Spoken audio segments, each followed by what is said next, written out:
नमस्कार, मैं रवीश कुमार। बहुत जरूरी है कि हम मुद्रीकरण के सूत्रीकरण को समझने का प्रयास करें। आर्थिक नीतियों के लिए जिन शब्दों का इस्तेमाल होता है उनके खेल को समझना चाहिए और उन शब्दों के खानदान को भी जानना चाहिए कि आते कहां से हैं, किसकी वकालत करते हैं। नीति आयोग की उस प्रेस कॉन्फ्रेंस में जिन शब्दों का इस्तेमाल हुआ उसे फिर से सुनते हैं ताकि हम समझ सकें कि किन शब्दों के जरिए इस नीति के विकेट को बचाया जा रहा है। ऐसे ऐसे शब्दों का इस्तेमाल होता है जिसे दिल्ली यूनिवर्सिटी के छात्र गोला गिराना कहते हैं। पहले जो गिराया जा रहा है उसे सुनिए, फिर आगे की यात्रा जारी रखते हैं। To enhance for better operation, utilization, much better utilization, faster, rapid infrastructure growth. Monetize it better monetized, optimally utilizing it, greater value, meaningfully monetized. Greater productivity, better efficiency. huge efficiency, a better managed in the most appropriate manner. भारतीय परंपरा में देवी देवताओं के सहस्त्र नाम का चलन है। उसी तरह 5-6 लोगों के हाथ में सारी पूंजी पहुंचाने वाली आर्थिक नीतियों के एक ही खेल के लिए अलग अलग नाम होते हैं, हजारों। मिसाल के तौर पर efficiency, better management, utilization, greater value, greater productivity इत्यादि आदि आदि। हमने इसी हफ्ते के प्राइम टाइम में एफिशिएंसी शब्द और उसके बहाने प्राइवेट सेक्टर की डेफिशिएंसी पर बात की, लेकिन हमें नहीं पता था कि बिजनेस की पढ़ाई के सबसे बड़े सेंटर में इस एफिशिएंसी की ही पोल खोली गई है। हार्वर्ड बिजनेस रिव्यू की वेबसाइट पर एक लिंक चटकाया तो यह खुल गया, the high price of efficiency. Efficiency यानी उच्चतम कार्य क्षमता की ऊंची कीमत।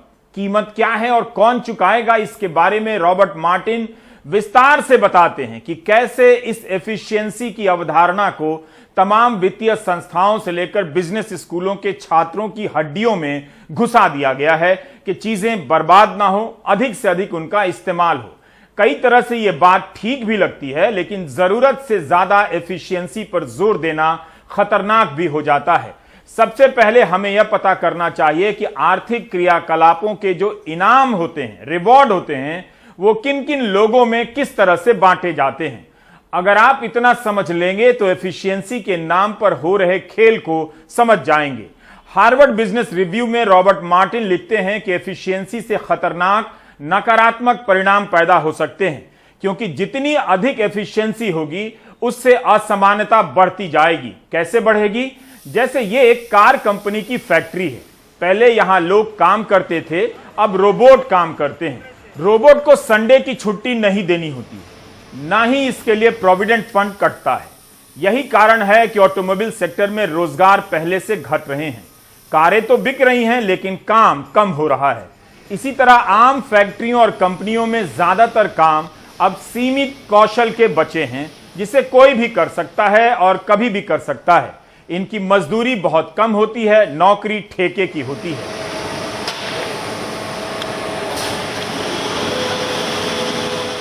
अगर आप गलती से हिंदू मुस्लिम डिबेट नहीं देख रहे हैं और प्राइम टाइम देख रहे हैं और गुरुग्राम और फरीदाबाद की फैक्ट्रियों में काम करते हैं तो आप समझ सकते हैं कि आपकी कमाई कई साल से एक ही जगह पर अटकी है और कई साथियों का रोजगार चला गया है। उसका कारण क्या है?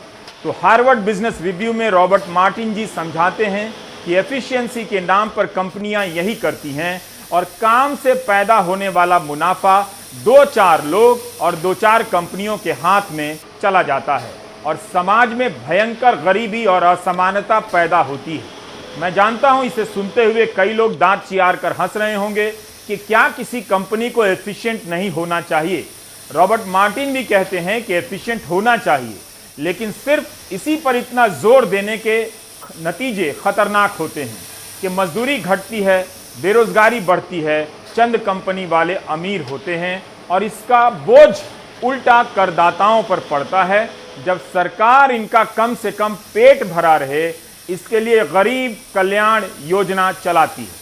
फिर एक दिन आप ऑक्सफैम की रिपोर्ट पढ़ते हैं कि 1% के हाथ में ही देश की कुल संपत्ति है और बाकी 80 करोड़ लोग मोदी झोला लेकर राशन की दुकानों पर कतारों में लगे हैं और खलील धनतेजवी की लिखी गजल सुन रहे हैं जिसे जगजीत सिंह जी ने गाया है।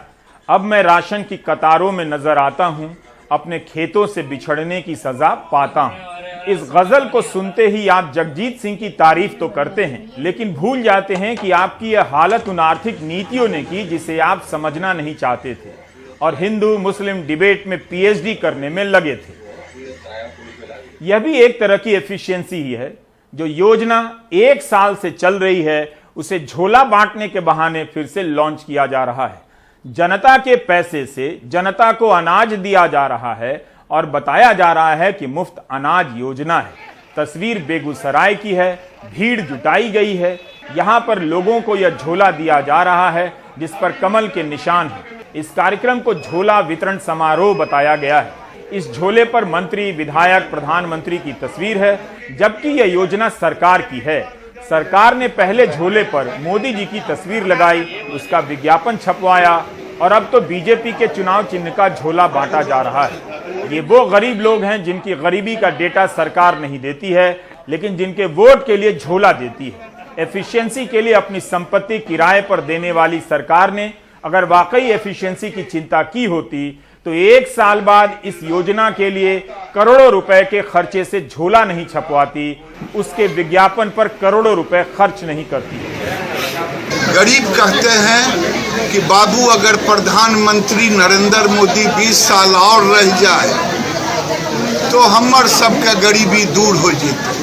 ये गरीब की आवाज है, इसलिए गरीब कहते हैं भगवान करे कि मोदी आने वाले 20 साल तक प्रधानमंत्री रहे, जिससे हम गरीबों की रक्षा। भारत के प्रधानमंत्री दुनिया के ऐसे प्रधानमंत्री हैं, आज चाइना छोड़ करके किसी देश की आबादी 80 करोड़ से ऊपर नहीं है। वैसी स्थिति में मैं मानता हूँ कि आज कई महीनों से प्रधानमंत्री 80 करोड़ से ऊपर लोगों के घरों में राशन दे करके एक बड़ा काम किया है। इसे कहते हैं पॉलिटिकल एफिशिएंसी। वित्त मंत्री निर्मला सीतारमण ने कहा कि राहुल गांधी को मुद्रीकरण क्या समझ आता है। आप तुरंत मान भी लेंगे कि राहुल गांधी को क्या समझ आता है, लेकिन आपको जो समझाया जा रहा है क्या वो समझ आ रहा है? क्या हार्वर्ड बिजनेस रिव्यू में लिखने वाले रॉबर्ट मार्टिन को भी मुद्रीकरण समझ नहीं आ रहा होगा? हालांकि उनका लेख एफिशिएंसी पर अत्यधिक जोर देने पर है, लेकिन इसी के बहाने तो मुद्रीकरण को यहां पेश किया जा रहा है। रॉबर्ट मार्टिन ने वॉलमार्ट का उदाहरण दिया है। बताते हैं कि यहां पर कम से कम न्यूनतम वेतन पर लोग रखे जाते हैं। लोगों को इतना ही दिया जाता है कि जी सकें, इसलिए यहां काम करने वाले लोग सरकार की योजनाओं पर निर्भर रहते हैं। सरकारी पैसे से मिलने वाले अनाज लेते हैं, स्वास्थ्य बीमा लेते हैं और घर लेते हैं। यानी वॉलमार्ट के मॉडल से सरकार पर ही बोझ पड़ता है। अमेरिकी संसद ने एक अध्ययन में पाया कि 200 लोगों वाले वॉलमार्ट के स्टोर का सरकारी बजट पर क्या भार पड़ता है, तो पता चला कि कर्मचारियों को इतना कम वेतन दिया जाता है कंपनी की तरफ से कि वे सरकार की विभिन्न योजनाओं पर आश्रित रहते हैं, जिसके कारण हर कर्मचारी टैक्स पेयर पर सालाना $2,759 का बोझ डालता है। इस तरह 11,000 स्टोर्स में 23 लाख लोग काम करते हैं। ये लोग काम तो करते हैं वॉलमार्ट का, लेकिन जिम्मेदारी बन जाते हैं सरकार की, आप करदाताओं की, और सारी पूंजी चली जाती है 5 लोगों के पास, जिनके सबसे अमीर होने की कहानी आप फिर से पैसे देकर पढ़ते हैं। जब सरकार ने राष्ट्रीय मुद्रीकरण पाइपलाइन पर 196 पन्नों की 2 पुस्तिका लॉन्च की तो उसमें यह नहीं बताया कि एफिशिएंसी के बारे में दुनिया अलग से भी सोच रही है। उन्हीं उदाहरणों को रखा गया जिससे लगे कि मुद्रीकरण हर जगह सफल है। लेकिन हार्वर्ड बिजनेस रिव्यू वाले रॉबर्ट मार्टिन जी लिखते हैं कि पिछले 20 साल में अमेरिकी उद्योग का 75% हिस्सा चंद लोगों के हाथ में सिमट कर रह गया है। रॉबर्ट मार्टिन बताते हैं कि 1978 में अमेरिका की चोटी की 100 कंपनियां स्टॉक मार्केट में लिस्ट होने वाली कंपनियों का 48% मुनाफा कमाती थीं और 2015 में चोटी की 100 कंपनियां शेयर बाजार में लिस्ट होने वाली सारी कंपनियों का 84% मुनाफा कमाने लगी। यानी सारा पैसा इन 100 कंपनियों के पास चला गया। हार्वर्ड बिजनेस रिव्यू में एक और मिसाल है। कैलिफोर्निया में बादाम की खेती के लिए देश भर से, अमेरिका से मधुमक्खियां लाई जाने लगी। इससे यह तो हुआ कि कैलिफोर्निया बादाम के उत्पादन में नंबर 1 हो गया, इसके उत्पादन से जुड़ी हर कमी दूर कर ली गई, लेकिन सारी खेती एक जगह जमा होने के भी संकट पैदा हो गए। अगर यहां कोई तबाही आई तो क्या होगा? दूसरा, मधुमक्खियों को दूर से लाने के कारण वो कमजोर होने लगी और मरने लगी, जिसके कारण एक और संकट पैदा हुआ। तो मतलब यह है कि एफिशिएंसी के नाम पर सब कुछ 1, 2, 3 के हाथ में जाएगा तो इसी तरह के संकट पैदा होंगे। सरकार बार बार कह रही है कि मुद्रीकरण में मालिक सरकार रहेगी, सरकार बेच नहीं रही है। DIPM के सचिव हैं तुहिन कांत पांडे। इनके बयान को लेकर अद्रिजा चैटर्जी ने ब्लूमबर्ग प्रिंट में एक स्टोरी की है, 11 अगस्त को छपी है, जिसमें दीपम के सचिव तुहिन कांत पांडे कहते हैं कि आप आने वाले 5 वर्षों में नई PSU नीति के तहत बहुत सारा निजीकरण देखने वाले हैं। सरकार उन सरकारी कंपनियों को बंद करने की बात कर रही है जिनका खुलकर विनिवेश नहीं हो सकता है। इस पूरे इंटरव्यू में तुहिन कांत पांडे नई नीति को निजीकरण कहते हैं, लेकिन वित्त मंत्री निजीकरण नहीं कहना चाहती हैं। क्या मुद्रीकरण निजीकरण नहीं है? क्या निजीकरण बेचना नहीं है? Ownership of assets remains with the government. That was a slide shown. I'm just showing it here. The ownership remains of those assets with the government, and there will be a mandatory hand back. They'll have to give back after a certain time. So let there not be any confusion, oh, this government is selling away. No, these are assets, brownfield, which will be still with the ownership of the government. श्रेष्ठ तरीका यही है कि पूंजीवाद लोकतांत्रिक हो, पारदर्शी हो, लेकिन यह होगा तो उन 5 लोगों की तरक्की नहीं होगी जो दोस्त हैं। उनकी तभी तरक्की होगी जब गली गली में व्यापारी, छोटे दुकानदार खत्म हो जाएंगे, उनके व्यापार पर 5 लोगों के बिजनेस का कब्जा हो जाएगा। रॉबर्ट मार्टिन जैसे मैनेजमेंट गुरु यही कहना चाहते हैं। एफिशिएंसी तो आ जाएगी, लेकिन उसका दुष्परिणाम यह होगा कि रोजगार घटेगा, जो मिलेगा कम मजदूरी का मिलेगा, मुनाफा बढ़ेगा 4 लोगों का बढ़ेगा। जो हार्वर्ड बिजनेस रिव्यू में छपा है वही बता रहा हूं। इस संस्थान का कभी प्रधानमंत्री ने मजाक उड़ा दिया था कि हार्वर्ड वाले हार्ड वर्क क्या करना जाने।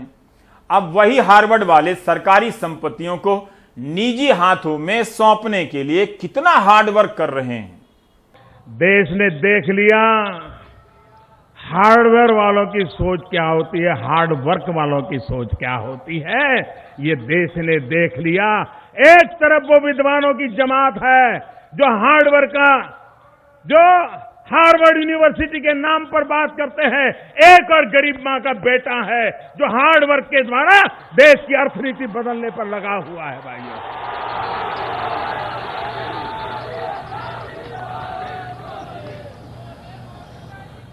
हार्वर्ड आगे बढ़ेगा कि हार्ड वर्क देश के किसानों ने दिखा दिया है, देश के मजदूरों ने दिखा दिया है, देश के ईमानदारों ने दिखा दिया है।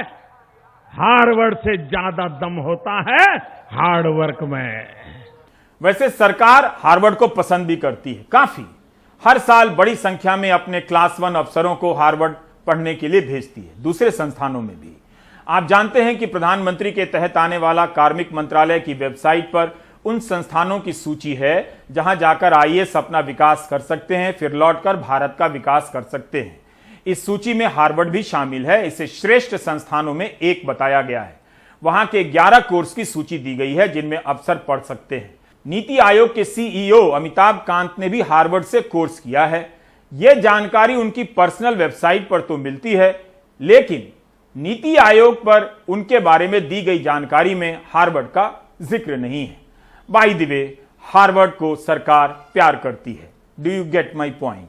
अनिंद्य चक्रवर्ती ने अपने ट्विटर हैंडल पर राष्ट्रीय मुद्रीकरण पाइपलाइन को लेकर कुछ सवाल उठाए हैं। उनका कहना है कि वे जवाब नहीं जानते हैं, लेकिन कुछ सवाल पूछ रहे हैं। जैसे NMP का कहना है कि सरकारी टेलीकॉम कंपनी के पास 35,100 करोड़ की संपत्ति है। इतना पैसा प्राइवेट सेक्टर के साथ साझेदारी से हासिल किया जाएगा। इसका मतलब यही हुआ कि टेलीकॉम सेक्टर में प्राइवेट सेक्टर बहुत अच्छा कर रहे होंगे। तब फिर वोडाफोन आइडिया दिवालिया क्यों है?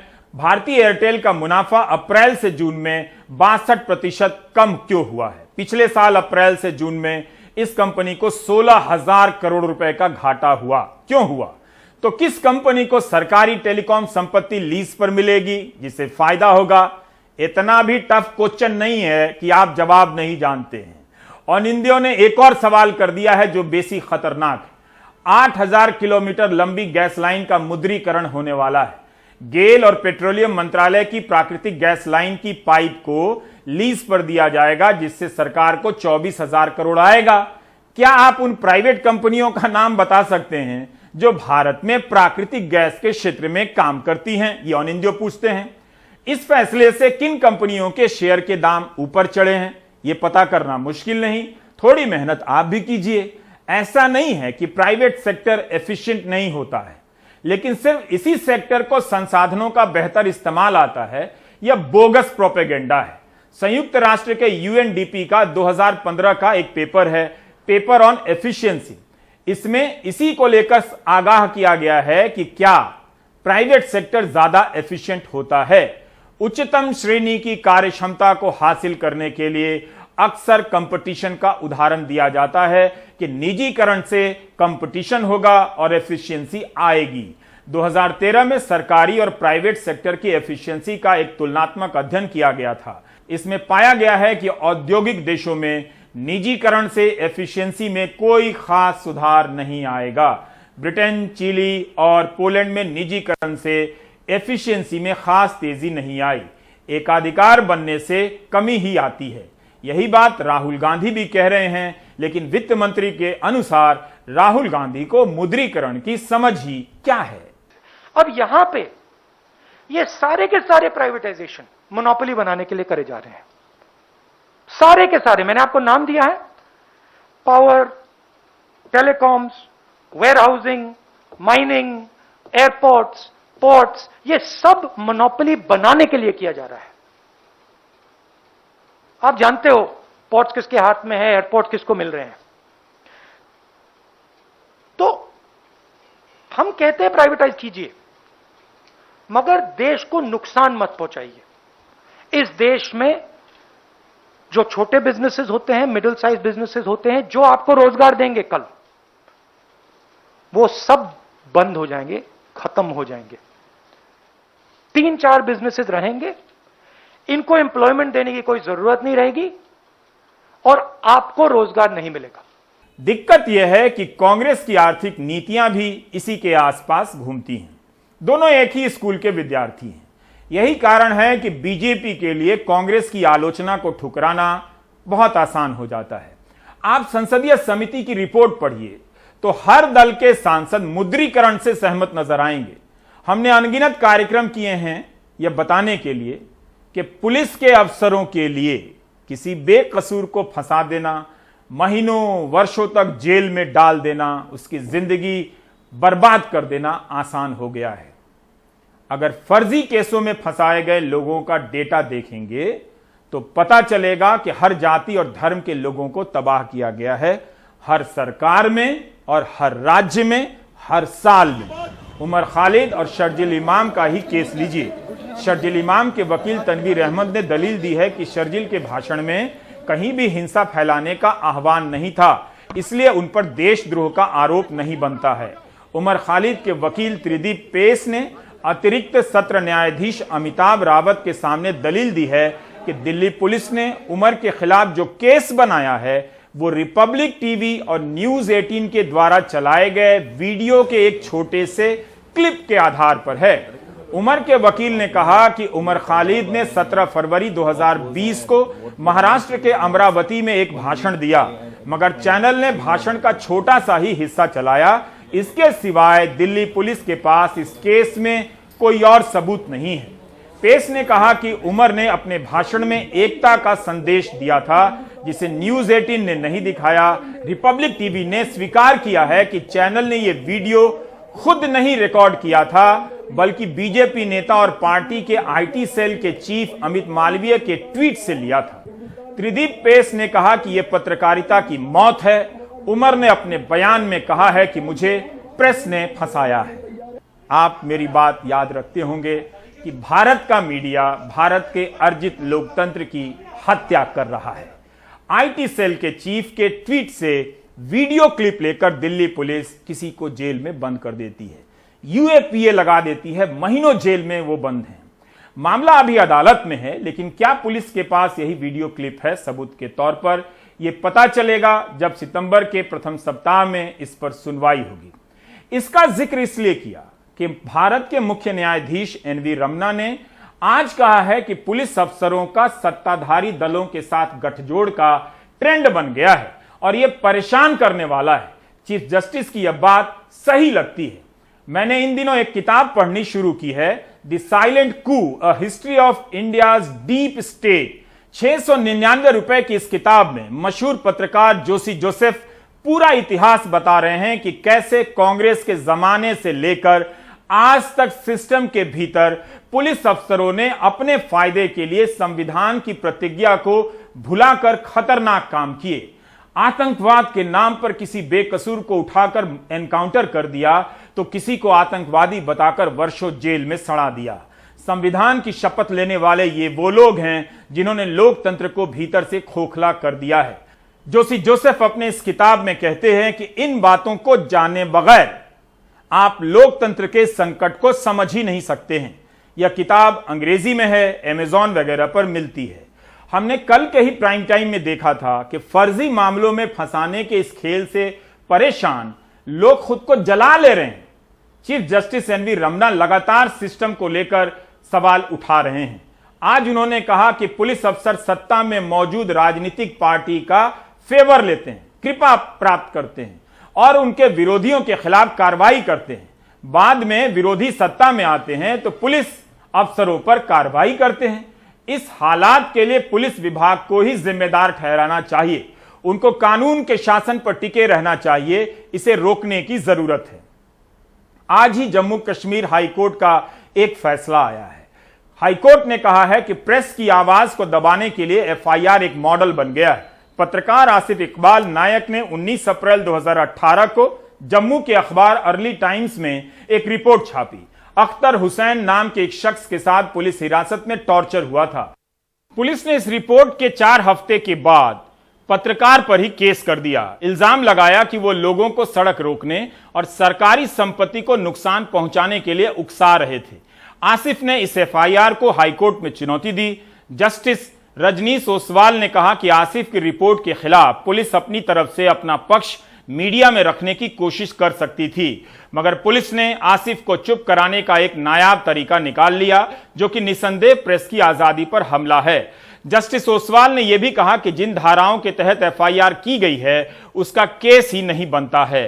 कि इस तरह की एफआईआर जो है वो जो भी है जिन जर्नलिस्ट के खिलाफ भी है उसको जो है वो क्वाश किया जाए और जो जर्नलिस्ट है उसको हरास ना किया जाए। और साथ में मैं ये चाहता हूं कि जो ये कोर्ट ने डिसीजन दिया इसके बाद जो है वो गवर्नमेंट इसके मामले की तहकीकात करे कि उस वक्त हुआ क्या था और जो मेरे खिलाफ झूठा केस जो है वो दर्ज किया गया था, जिसकी वजह से मुझे काफी परेशानियां हुई और आज भी मैं परेशानियां जो है वो झेल रहा हूँ। मुझे 230 किलोमीटर जो है वो किश्तवाड़ से जम्मू कोर्ट के लिए आना पड़ता था। मेरे वकील जो है फहीम शौकत भट्ट साहब, उन्होंने जो है मेरी काफी हेल्प की और कोविड की वजह से भी जो है ये केस काफी देर तक जो है वो लटकता रहा। और मुझे उम्मीद है कि इस जजमेंट के आने के बाद जो है जर्नलिस्ट फ्रेटर्निटी है उसको जो है वो एक राहत मिलेगी और इस तरह के जो केसेस जहां भी पूरे हिंदुस्तान में पड़े हुए हैं उनमें जो है वो गवर्नमेंट डिसीजन लेगी और कोर्ट जो है वो जर्नलिस्टों के खिलाफ जो है वो लिबरल व्यू लेकर उस तरह के एफआईआर को जो है वो क्वैश करेगी। जब सुप्रीम कोर्ट का मैंने दरवाजा खटखटाया था अगस्त 5, 2019 के बाद, तो तब से उस वक्त एक ऐसी डेस्परेशन की हालत हो चुकी थी मीडिया की जम्मू कश्मीर में कि कोई आवाज सुनाई नहीं दे रही थी, अखबारें छप नहीं रही थी। कुछ रसाले अगर निकल भी रहे थे तो उनमें कुछ शाया नहीं हो रहा था, उसमें कुछ छप नहीं रहा था। एक प्रेस रिलीजेस या छोटी मोटी खबरों के अलावा कोई टिप्पणी नहीं थी, कोई कमेंट नहीं था, कोई एडिटोरियल नहीं था। ये कश्मीर का हाल था और जम्मू की अखबारों में कश्मीर की आवाज नहीं नजर आ रही थी। और उसके साथ साथ जो हमारा अपना जो राब्ता था अपने स्टाफर्स के साथ, कश्मीर की वादी में, वहाँ की डिफरेंट डिस्ट्रिक्ट्स में, या जम्मू के भी जो पहाड़ी इलाके हैं, रजौरी, पुंछ, डोडा के इलाके हैं, वहाँ पे भी हमारा राब्ता नहीं था। तो उनकी सेफ्टी का भी एक सवाल था। और इस वजह से मैं कोर्ट में गई थी। तो पहले एक लंबा कोर्ट का फैसला आया, कुछ हद तक वो अच्छा भी था, लेकिन 6 महीने बाद आया। और 6 महीने में आपकी जो मीडिया को जो परेशानियां, जिन परेशानियों से जूझना पड़ा, वो उसका बयान करना भी बहुत मुश्किल है। किस तरह से कियोस्क्स में जाके 15-15 मिनट के इंटरनेट कनेक्टिविटी के लिए लड़ना पड़ा, पेन ड्राइव्स के जरिए वो अपनी स्टोरीज भेजा करते थे। और एक इंटरनेट की कमी की वजह से ही नहीं, उसके साथ साथ एक डर का माहौल जो बन गया था, उसकी वजह से भी पत्रकारिता में बहुत फर्क पड़ा है। कि आज की डेट में भी, उस वक्त की आज की डेट में भी कोई आवाज जो है मीडिया की तरफ से एक स्ट्रॉन्ग आवाज नहीं आ रही है। एक दिक्कत, एक सेंसरशिप लॉज जो है, एक तो मीडिया पॉलिसी बनाई गई, सेंसरशिप लॉज जो है वो अनडिक्लेयर्ड है। फर्ज करिए, मैं एग्जांपल दूंगी कि जब मैं कोर्ट गई उसके अगले दिन ही स्टेट गवर्नमेंट की एड्स कश्मीर टाइम्स के लिए बंद हो गई। और ये जो एडवर्टाइजमेंट्स हैं जम्मू कश्मीर जैसी छोटी जगह में, छोटे पेपर्स के लिए, रीजनल पेपर्स के लिए, ये एक बहुत जरूरी कंपोनेंट होता है। और ये जब एड्स के बंद हो जाने से फाइनेंसेस इंपैक्ट होते हैं।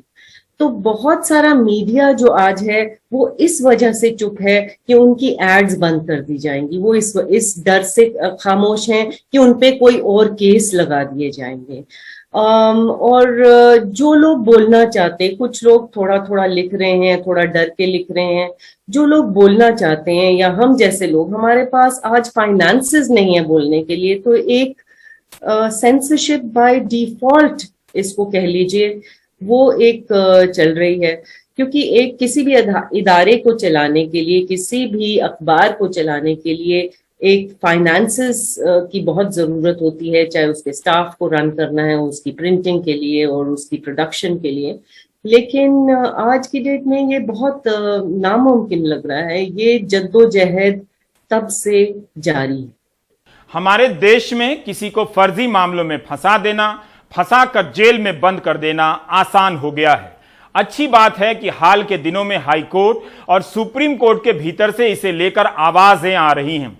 यह दिन भी आना चाहिए कि अपने सियासी मास्टर के इशारे पर लोगों को तबाह करने वाले ऐसे अफसरों के खिलाफ कड़ी कार्रवाई हो, और ऐसा किसी के साथ ना हो, सिस्टम बने, जो कि कभी नहीं बनेगा।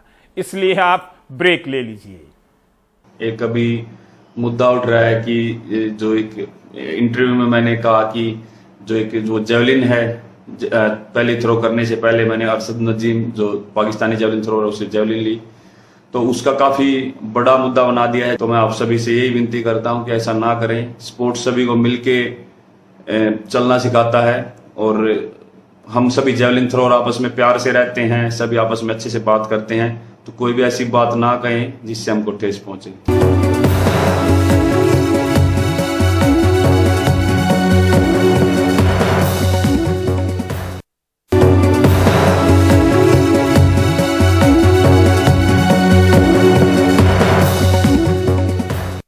इतिहासकार और समाजशास्त्री गेल ओम्वेट का निधन हो गया है। उनका जीवन राष्ट्रवाद और देश प्रेम के नाम पर एक दूसरे को टारगेट करने वालों को समझ नहीं आएगा। 1941 में अमेरिका के मिनियापोलिस में जन्मी गेल ओम्वेट 1970 के दशक में भारत आईं और यहीं की होकर रह गईं। यूनिवर्सिटी ऑफ कैलिफोर्निया बर्कली से 1973 में पीएचडी की। इनकी पीएचडी महाराष्ट्र में जाति व महात्मा फूले के आंदोलन पर थी, जिसकी रिसर्च के दौरान वे पहली बार भारत आई थीं। पीएचडी के दौरान मराठी भाषा सीख गईं और गहन फील्ड वर्क किया। अपनी इस यात्रा के दौरान विश्वगुरु भारत में जाति और छुआछूत का जो रूप देखा, उसने उन्हें झकझोर दिया। पीएचडी खत्म कर भारत आ गईं और वापस नहीं गईं, यहीं की नागरिक बन गईं। गेल सांगली के गांव कासे गांव में अपने परिवार के साथ रहने लगी।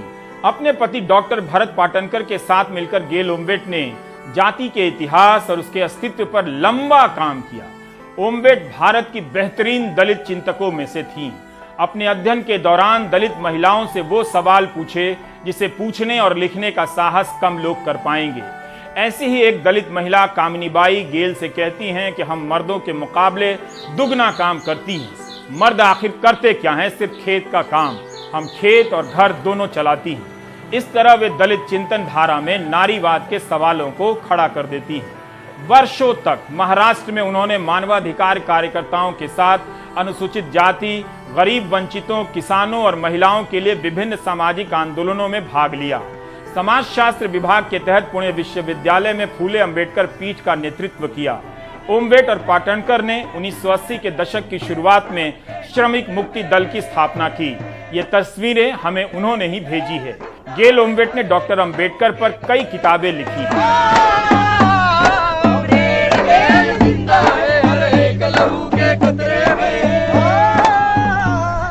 गेल ओम्बेट जैसा नागरिक होना चाहिए जो नागरिकों की बात करती हैं, देश की नहीं। वो नागरिकों की बात करने के लिए देश बदल लेती हैं। आप देख रहे थे प्राइम टाइम। नमस्कार।